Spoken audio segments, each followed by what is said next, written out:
A paz do Senhor Jesus a todo o povo de Deus. Aqui quem fala é teu amigo, evangelista Alexandro Nascimento. Hoje eu quero trazer uma palavra aqui de encontro ao corações de vocês, que se encontra no livro do Apocalipse, capítulo de número 3 e versículo 11, a qual o tema é: venho sem demora. O versículo 11 está escrito assim: venho sem demora, conserva o que tens, para que ninguém toma a sua coroa. Hoje eu quero estar falando aqui sobre o livro do Apocalipse. Na verdade, tudo o que está acontecendo sobre as nossas voltas já são os sinais da volta de Jesus. E eu quero estar trazendo durante esses períodos algumas mensagens, alguns estudos referentes sobre o Apocalipse. Mas primeiro eu já quero convidar você a se inscrever no canal, para que você também possa deixar o seu like e ativar o sininho aí para receber as notificações. E lembrando que se você não ativar o sininho, não deixar o seu like, você não vai receber aí todas as vezes que eu fizer vídeos novos. YouTube aí está, na verdade, cancelando algumas inscrições. Mas vamos lá. Quero estar falando aqui sobre esse tema, Apocalipse capítulo de número 3 e o versículo 11 que fala: venho sem demora. É muito notório ver os sinais do que está acontecendo sobre a vinda de Jesus. Nós percebemos que está cada vez mais próximo, que Jesus está para arrebatar a sua igreja. E o Apocalipse capítulo de número 3 é uma própria revelação, porque o Apocalipse é uma revelação do céu. Então eu quero aqui compartilhar com vocês aquilo que Deus tem colocado sobre o meu coração. Ter a certeza que Jesus voltará,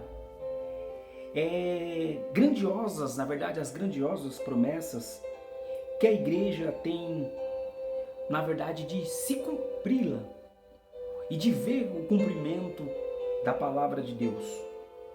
Por isso, todos que amam a vinda de Jesus e procuram atentamente guardar o seu retorno com a sua obediência e a sua diligência, com certeza esse estará lá em cima um dia, gozando e adorando ao nome do Senhor Jesus Cristo.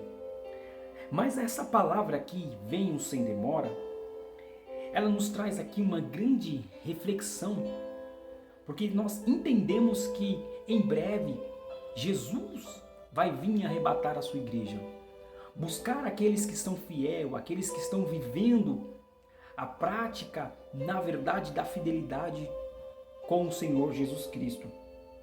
E Jesus virá numa hora determinada pelo Pai, ou seja, pelo próprio Deus.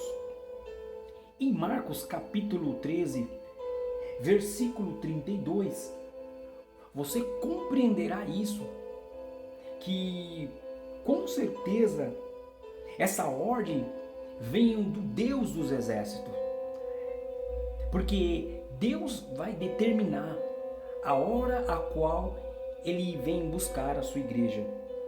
O que chama a atenção é que a própria palavra de Deus diz que Ele virá como um ladrão. Então, não dá tempo de nós se prepararmos, nós temos que estar preparado a cada dia.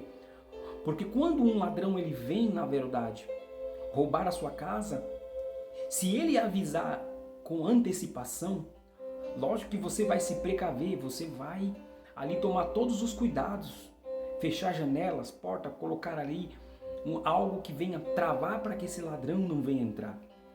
E quando Jesus disse que ele vem como um ladrão para arrebatar a sua igreja, é porque ele vai pegar a gente despercebido muitas vezes. E por isso que todos os momentos da nossa vida, Nós temos que andar na presença dele, estar fiel com ele, porque a qualquer momento a trombeta pode tocar e Jesus arrebatará a sua igreja. O tempo de Deus não é o nosso tempo. Então isso significa que o tempo dele, ele já o determinou. Então nós não conseguimos entender. Nós conseguimos compreender, na verdade, os sinais vindos do céu. Porque Deus falou que nos últimos dias haveria sinais sobre a terra. E é tão notório que Jesus está voltando pelos sinais que está acontecendo aí. A vinda de Jesus Cristo para arrebatar a sua igreja será no meio de um livramento dos fiéis. Isso aqui é muito notório. Porque se você ler aqui a 1 Tessalonicenses, capítulo 1, versículo 10, venha comigo. Você vai entender aqui essas palavras de Jesus. E para aguardares, versículo 10, e para aguardares do céu o seu Filho, a quem ele ressuscitou dentre os mortos, Jesus, que nos livra da ira vindoura. Então você aqui vai compreender que muitos aí, na verdade, hoje essa nova teologia, ela coloca muitas vezes a prática tirando aquilo que o próprio Deus explicou, dizendo que hoje essa novos estudos dizem que nós passaríamos por uma tribulação, que todos nós passaríamos por essa tribulação. Mas isso não é verdade, eu não acredito, eu fico com a Bíblia. Porque a própria palavra de Deus nos diz aqui, em 1 Tessalonicenses, que Jesus ressuscitou entre os mortos, e que nos livra da ira da vindoura. Então ele vai nos livrar dessa tribulação. Porque até então o próprio sacrifício de Jesus seria em vão. Por que então que Jesus morreria, por todos nós, pelo meu, pelos teus pecados? Por que Jesus, fosse crucificado, pisoteado, humilhado, rejeitado? Para que todos nós vamos viver aí no dia da tribulação. Então, nós não estaremos mais aqui. Nossos corpos serão arrebatados. Nós estaremos ao céu.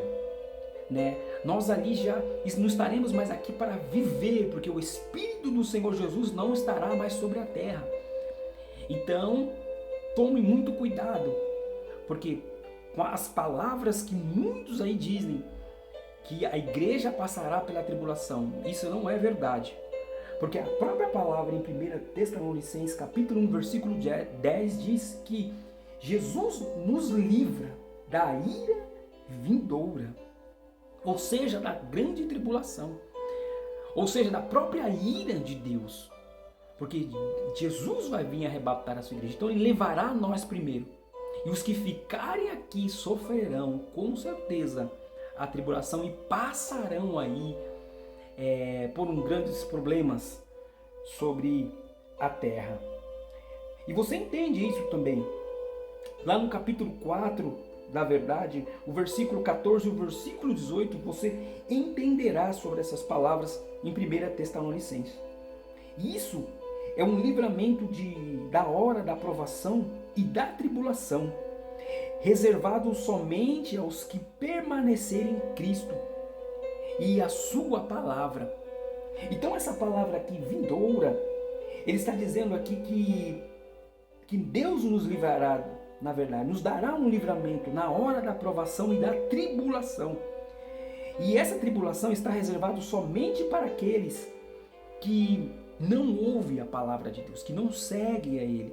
E até mesmo que estão dentro da igreja, mas não servem a Ele com a própria fidelidade. Então esses passarão pela tribulação, porque na hora que a trombeta tocar, e nós seremos arrebatados até o céu. E aqueles que ficarem aqui sofrerão. Mas a própria palavra diz em Tessalonicenses que nós seremos livres disso. Nós não passaremos por esse problema. Só que aqui você vai entender que essa palavra, quando diz guarde os que têm, você vai entender. Ninguém guarda o que não tem. Então, a nossa salvação ela é primordial. Ninguém consegue guardar algo que não tem. Então, significa que nós temos aqui a nossa salvação coligada, a nossa salvação respaldeada pelaquele que fez os céus e a terra. Só que aqui, a igreja fiel em Cristo Jesus mantém a pureza e a santidade, porque os que devem se apresentar à igreja vencedora no dia do próprio arrebatamento, ou seja, nós aqui vamos se apresentar a Deus. A igreja apresentará a Deus no dia do arrebatamento. Até então, porque a própria palavra de Deus diz que toda língua se confessará ao Senhor e todo joelho se dobrará a Ele.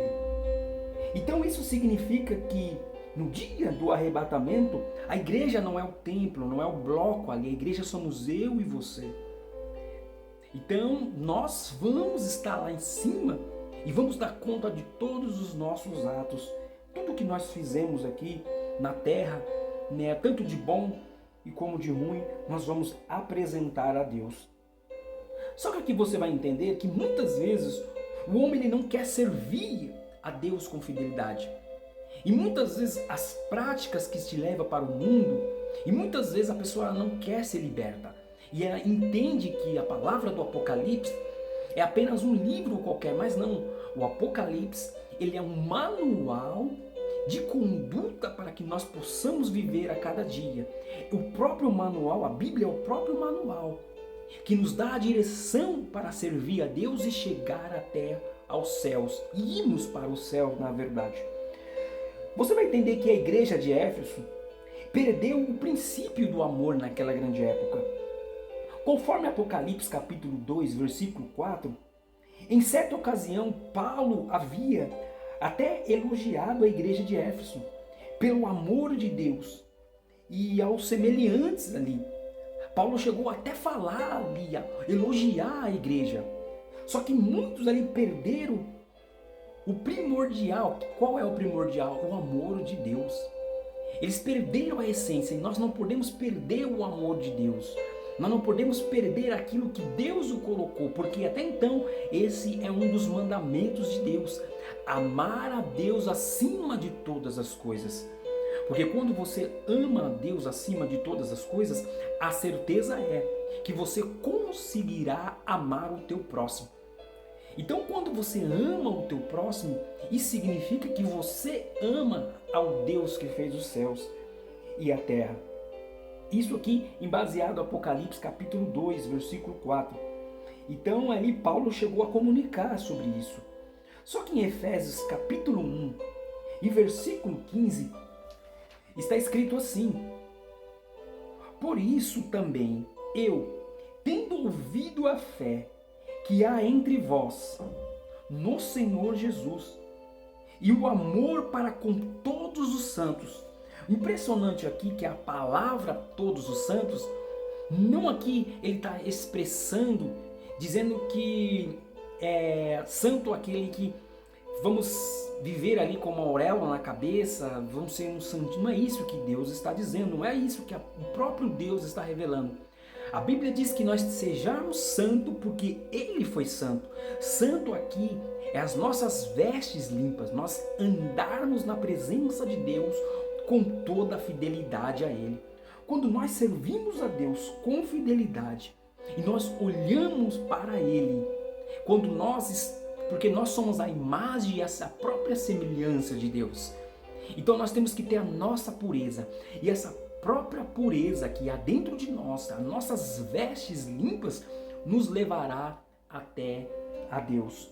Então Efésios capítulo 1, versículo 15 diz que com amor para com todos os santos. Então quando você serve ali com fé, fidelidade, com honra ao próprio Deus, com certeza ali Deus falou amor para com todos os santos. Então todos que levam ali a Deus com sinceridade e que serve a Ele com amor e a prática divina, pode ter certeza que Deus já ali preparou um galardão para cada um que serve a Ele com toda a fidelidade.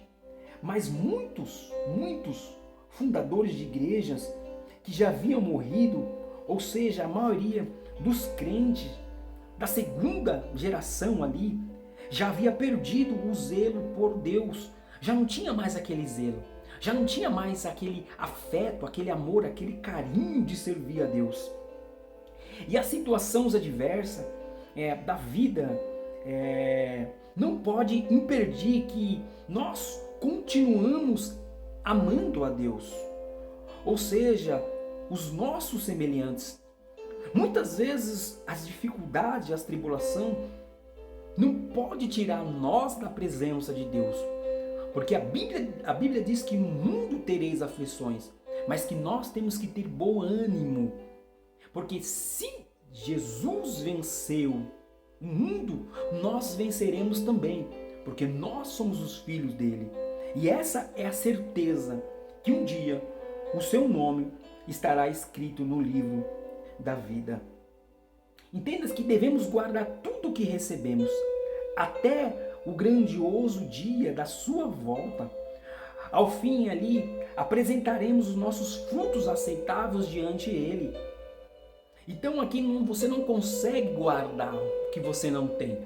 Se ele mesmo falou aqui com as próprias palavras, guarde o que tem, porque ele tem certeza que você tem algo para apresentar a ele naquele dia, para que a sua salvação ela não venha a ser repugnada, venha a ser tirada da presença dele, porque a sua salvação aqui, ela é primordial, ela tem que estar em primeiro lugar.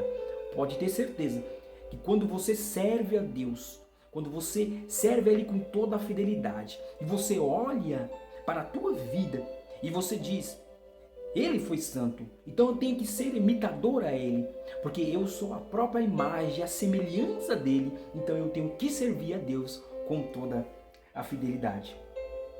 E essa palavra aqui, que ninguém tome a sua coroa, ou seja, haverá eternas recompensas aos fiéis, que pacientemente obedeceram ali a Deus, que serviu a Ele, como eu digo, com toda a fidelidade, que serviu a Deus, que obedeceram a Deus. Creio que muitos crentes receberão ali a coroa, porque permaneceram firmes na presença de Deus. E recompensa dos seus esforços, do seu trabalho ali, do reino de Deus, conforme a Bíblia diz.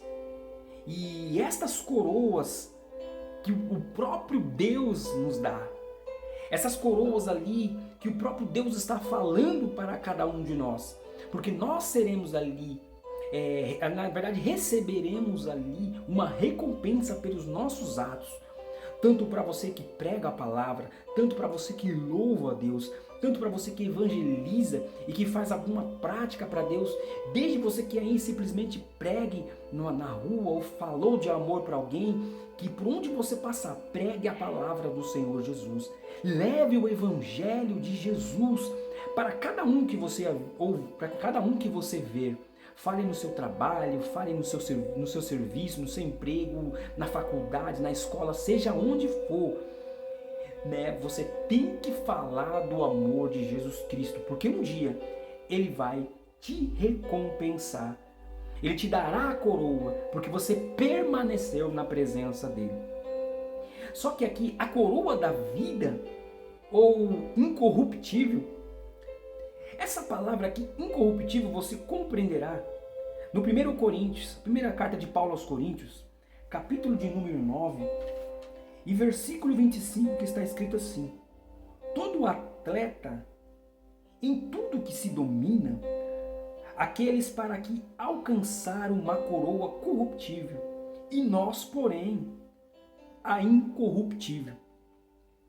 Ou seja, os nossos corpos ali serão transformados, com certeza. Nós estaremos lá na glória. Só que a certeza aqui que Paulo estava dizendo é que nós receberemos uma coroa. E com tudo isso aqui, o Espírito Santo do Senhor, ele é o que nos traz muitas vezes a essência para entender que a coroa da vitória traz ali para a incorruptibilidade sobre nós. Só que será que aqueles que dominam a natureza pecaminosa, debaixo do controle do Espírito Santo, será que os corpos deles serão ali transformados, corruptos ou incorruptíveis? Essa era a pergunta que Paulo estava falando, mas a certeza daquele que serve a Deus, daquele que anda nas práticas com Deus, que serve a Ele com fidelidade, uma coroa corruptível a nós, porém também a incorruptível. Então aqui ele deixa ali a diversas percepção da sua mente para que você entenda isso, porque ele deixa aqui dois legos, duas legalidades, ele fala duas práticas aqui para nós, sobre o corpo corruptível e sobre o incorruptível. Então você tem que se encaixar e ver, para que você não perca a sua coroa. Por isso que você tem que servir a Ele com toda a fidelidade, e que para que você possa chegar até a Deus. Vamos lá. Só que aqui tem a questão da coroa da justiça. Em 2 Timóteo capítulo 4, versículo 8, você vai entender aqui por que nós temos que permanecer na presença de Deus. Porque Paulo compreendeu essas palavras. E eu acredito ali que o corpo de Paulo foi transformado por incorruptíveis. A incorruptibilidade foi uma transformação dentro de Paulo. E Paulo está na glória. Paulo hoje está cantando e adorando ao nome do Senhor Jesus. Só que aqui ele nos deixa uma grande lição. Em 2 Timóteo, capítulo de número 4, versículo 5. Porque aqueles que permanecem em Deus, que fiquem firmes com Deus, a certeza é que Deus o honrará. Porque Paulo escreveu isso. Combati um bom combate. Acabei a carreira, mas guardei a minha fé. E no versículo 8 ele diz: já agora, a coroa da justiça me está aguardada, a qual o Senhor reto, olha isso, a qual o Senhor reto juiz me dará naquele dia, e não somente a mim, mas também a todos quanto ama a sua vinda. E aqui também a todos não está no singular, ele está pluralizado, ele está no plural. E Paulo estava falando isso, que todos aqueles que serviam a Deus receberá uma coroa. Aleluia, louvado seja Deus. Então você entende isso, você compreenderá.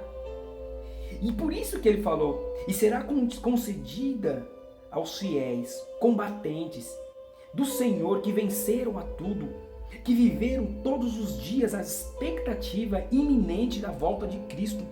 E todos que permaneceu assim, com certeza receberá a coroa ali, receberá o seu galardão pela sua persistência de servir a Deus com fidelidade.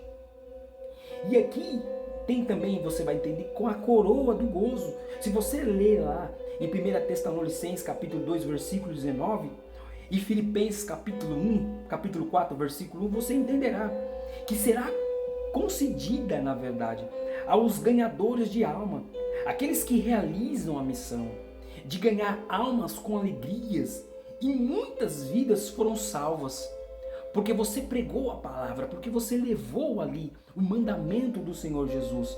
E Deus, Ele conta com você, Ele conta comigo, Ele conta com cada um. E por isso que a coroa da vida, ela é importante sobre as vossas vidas. E ela ali será distribuída para aqueles ganhadores de alma, aqueles que permaneceu na missão, aqueles que está firme na missão. E você muitas vezes pode olhar e dizer, tá difícil, mas você tem que olhar para Deus e dizer, eu vou continuar, eu vou permanecer firme levando o evangelho de Jesus Cristo, porque a minha recompensa não está aqui na terra, a minha recompensa está no céu, está por Deus, feito por Deus, pelas mãos dele, em nome de Jesus. E você entende aqui que sobre a coroa, né? Sobre a coroa da vida, Em Tiago capítulo 1, versículo 12, você entenderá. Apocalipse capítulo de número 2 e versículo 10, como foi falado, será dado àqueles que suportam as grandes provações e que amaram profundamente a Jesus. Então, se você ler esses capítulos, esse versículo, seria bom até você anotar aí, você vai compreender, você vai entender que aqueles que suportam, aqueles que têm dentro dele a formação do Espírito Santo, que mesmo perante as lutas e as dificuldades, a certeza é que Deus vai o coroar, que Deus o dará ali o grande galardão para cada um deles. Porque lutas você vai passar, dificuldades você vai passar, mas se você permanecer na presença dele, pode ter certeza que Deus irá te honrar. E aqui também nós podemos falar da coroa da glória, né? Baseado aí em 1 Pedro, capítulo de número 5, versículo 1, que será concedida àqueles que fielmente, né, posterariam, na verdade, estaria ali, na verdade, pastoreando, falando, guardando até mesmo o seu rebanho, né? Na verdade, brindando eles ali para que eles não perderiam a própria salvação. Então aqui o rebanho do Senhor Jesus muitas vezes é colocado na mão de pastores, colocado na mão de homens e mulheres de Deus ali, que foram capacitados pelo Espírito Santo de Deus. Por isso que em 1 Pedro capítulo 5, versículo 1 ao versículo 4, você entenderá que Deus ali coloca um rebanho sobre as nossas mãos, sobre os pastores, sobre os evangelistas, sobre os apóstolos, sobre os ministros do Senhor Jesus, para que você possa ali pastorear e fazer aquilo que Deus o colocou sobre as tuas mãos. Só que ali Deus ele acaba promovendo um reino, para que você possa fazer ali a vontade do Senhor Jesus. Só que a conclusão de tudo isso é que a qualquer momento o Senhor Jesus voltará para buscar a sua amada igreja. E esta, na verdade, é gloriosa esperança que eu tenho a cada dia e que você também tem que ter, né? Todos aqueles que receberão ali em seus corações, que aceitarão a Jesus como único, exclusivo, suficiente Salvador, porque essa esperança você não pode perder. Você pode perder muitas vezes a esperança de ter um carro melhor, uma casa melhor, você viver algo melhor aqui na vida. Mas você não pode perder a esperança da vinda do Senhor Jesus e da tua salvação. Só que se você ler aqui Tito, capítulo 2, versículo 13, olha que você vai compreender aqui o que está escrito em Tito, né? Capítulo de número 2, versículo 13. E aguardando a bendita esperança e a manifestação da glória do grande Deus e a salvação, né? Na verdade, alguma Bíblia vai dizer o Salvador, Cristo Jesus. Então, isso significa que aqueles que têm a esperança, aqueles que guardam, aqueles que estão, na verdade, guardando a sua fé, confiando no Senhor Jesus Cristo, pode ter certeza que esse aí receberá o galardão de Deus. Então você tem que estar sempre acreditando na volta, esperando o Senhor Jesus. E se não fosse lenitivo isso, na verdade, nossa vida cristã não teria nenhum sentido de guardar as promessas do seu maravilhoso retorno. Então não teria nem sentido nenhum se nós não estivéssemos firmes ali na presença, esperando Ele. Qual teria o sentido da vida? Então o gozo da vida, a alegria, a esperança é saber que um dia Jesus morreu, mas no terceiro dia Ele ressuscitou. E ainda Ele foi para o céu preparar uma casa, foi preparar um lugar para cada um de nós. E a certeza é que um dia Ele vai voltar. Um dia Ele vai voltar para buscar a tua igreja. E é isso que nos traz a alegria de estar a cada dia servindo a Deus. Que você possa compreender essa palavra e que Deus possa te abençoar e que você possa continuar na presença dEle, adorando e esperando Ele voltar em breve, ok? Que Deus lhe abençoe, que Deus possa fazer você compreender e ficar firme na presença dEle, esperando e aguardando aquele que um dia foi, mas irá voltar. Que Deus lhe abençoe, fique na paz do Senhor Jesus Cristo.